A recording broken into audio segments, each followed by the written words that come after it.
Hi. As an Italian, I have a particular disease which is called in Italian colpo d'aria, which reflects our poor ability to resist air conditioning. So please be gentle with me because I'm not feeling super well for the air conditioning. Anyway, I'm talking today using the words of Jan Schichold, which is easier. I'm stealing the words of Jan Schichold, actually. And my speech is called Die Alte Typografie, which is reflecting a title which is Die Neue Typografie, which was his book that he published in the 1920s, talking about his idea of typography and his idea of how to express new ideas through new typography. But and this is a picture that I love of Jan Schichold. I think it expresses, of course I never met him, but I think he's expressing in this picture his kind of peculiar character and personality. And this is a few spreads. These are a few spreads of Die Neue Typografie. I found this very interesting material, which is an essay that he wrote in 1964 for Print Magazine, thanks to Zachary Petit that published this on printmag.com. And in this essay, there's so much interesting ideas, so many interesting ideas that I'm going to use tonight to express my own work. One of these, the sentence he wrote in this essay is this one: sans serif is good for certain cases of emphasis, but is used to the point of abuse. The occasion for using sans serif, he says, back in 1964, are as rare as those for wearing obtrusive decorations, which is, after what Peter Bilak showed us this morning about the number of fonts that are sold, and in the list of the first 10, there's no serif fonts. It's quite interesting. I will show you a project that I did already like 10 years ago for Flash Art International. I worked with Machi Taiber, which is the art director of Flash Art, to redesign Flash Art International for a younger audience, a different target, and with a more contemporary approach. And instead of using contemporary typefaces, I used Sabon, designed by Jan Schichold, for the masthead and for the all internal design. And we also designed a page to explain to the readers why we did this choice and why this was so important for us, using a quote from Beatrice Ward. And this is the layout, which is looking very classical, but as you can see, we avoided the real centered alignment for the text with the layout which uses an odd grid. I just go very quickly. Sabon is designing a very great variety of ways, which is giving it a very strong elegance and the ability to show the different details of the text very well.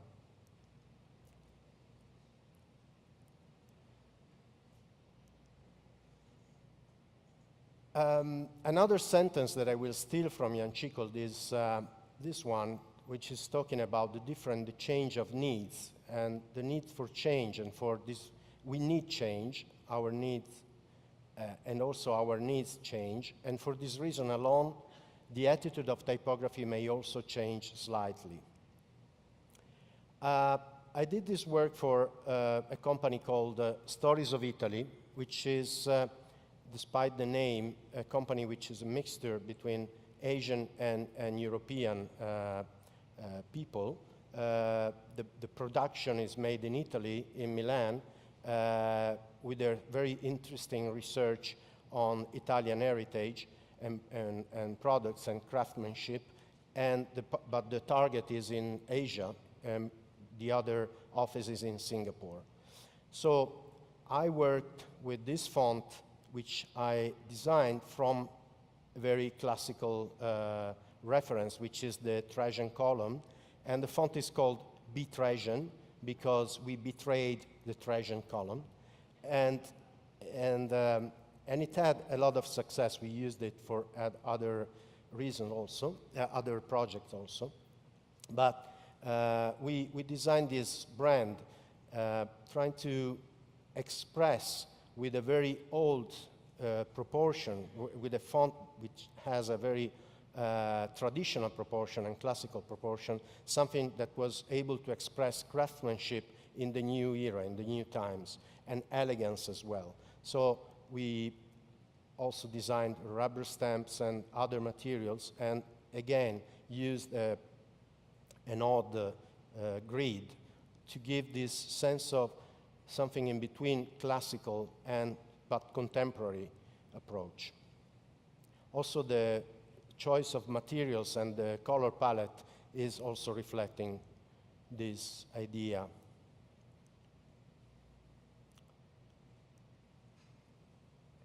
We also art directed all the photo shooting and the website design, presenting all the products and their approach.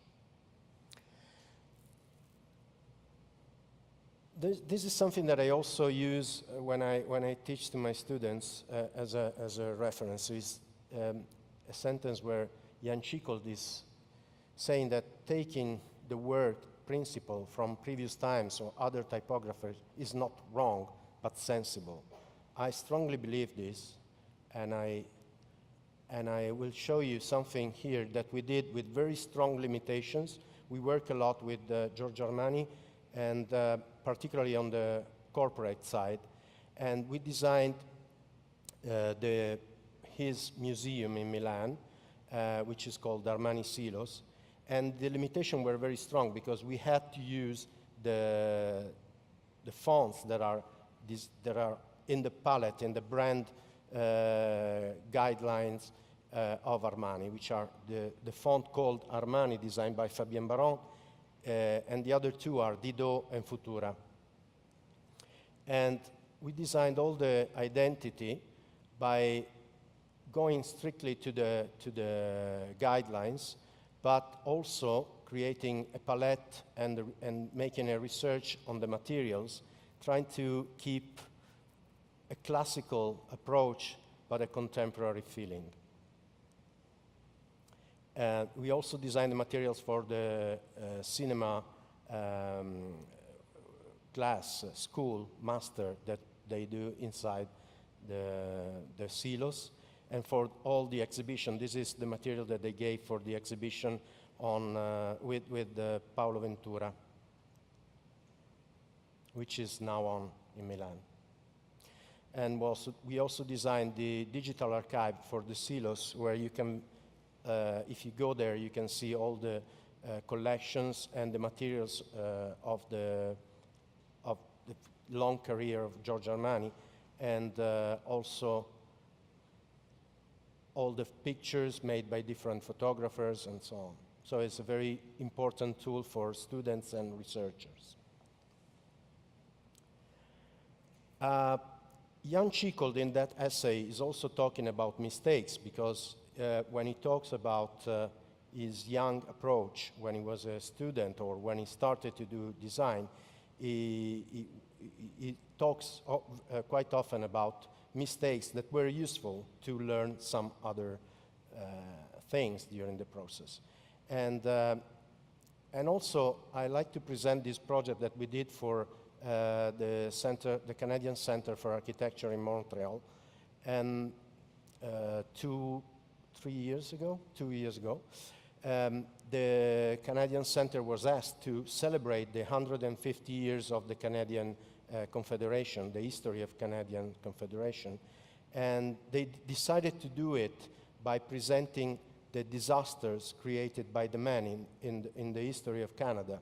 So a country that for everyone is a perfect example of good relationship between men and the environment, in fact is not exactly like that, because It's been spoiled in particularly the last 150 years pretty much.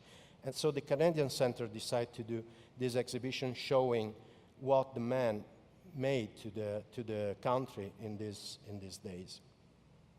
So when I was in Montreal, I had the chance to look at the newspapers there, and this is the Gazette in Montreal. And I was quite interested in seeing how you can make really bad design with very good typography. And they used very nice typography. There's Troand and Relay and other fonts used in a very, I don't know, crap way. But still, I was interested in these ideas. I thought there was some kind of creativity that I wanted to research a little bit more. And I kind of like the connection between this font that after I understood it was Relay and the serif font. So I decided to use a font like that.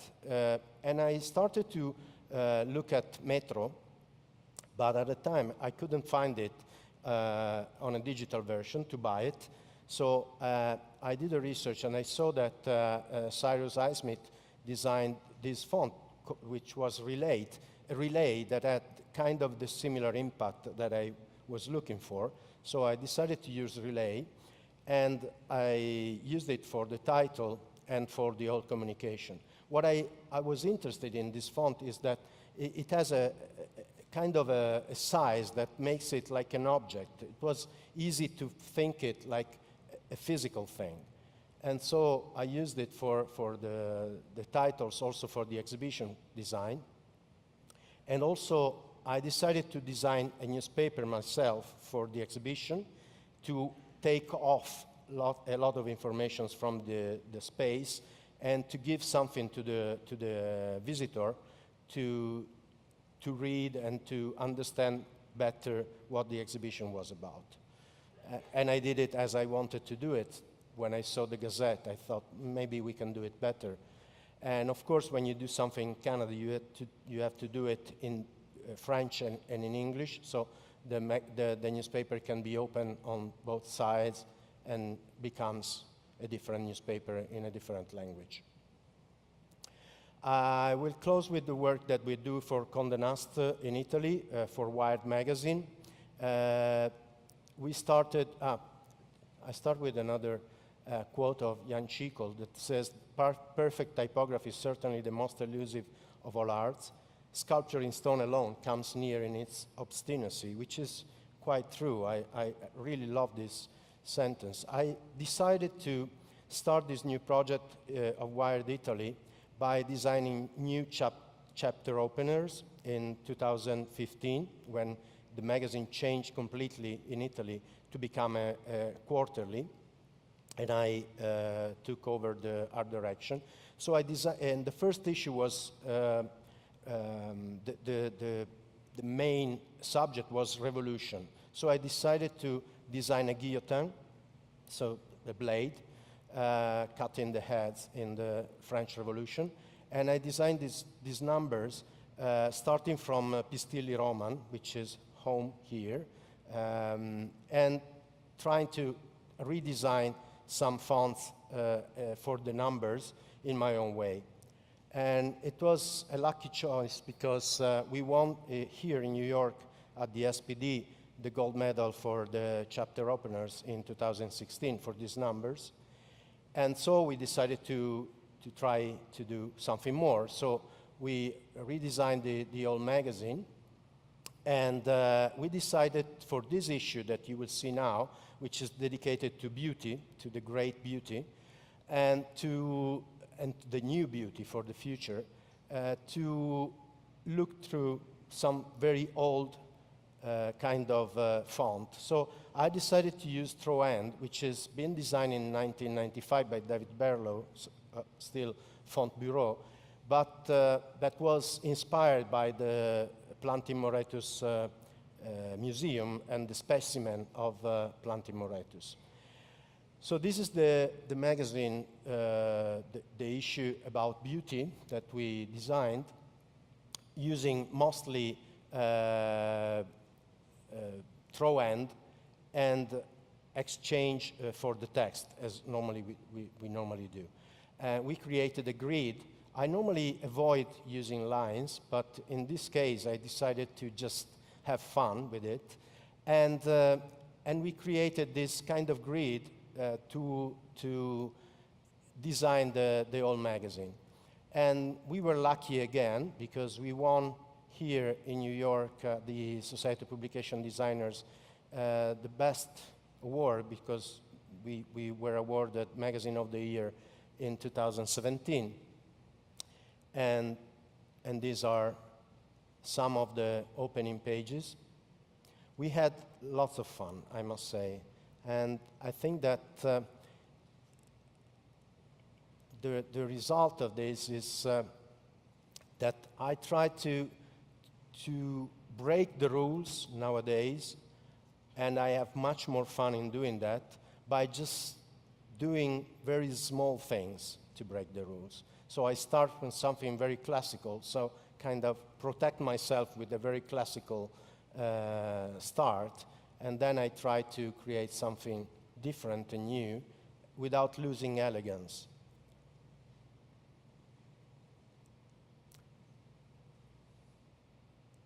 So as you can see, we had really a lot of fun in presenting this idea of beauty in a new, innovative way, if you want. And I want to close this speech by using, again, the words of Mr. Chicold, that wrote this when I was born in 1964, by saying something that I share completely with him. I want to use this opportunity to pay tribute to the outstanding high quality of typography in the United States. And last, and by no means least, the presence of so many highly gifted individual typographers often produce printed matters of paramount quality, which I admire. Thank you very much.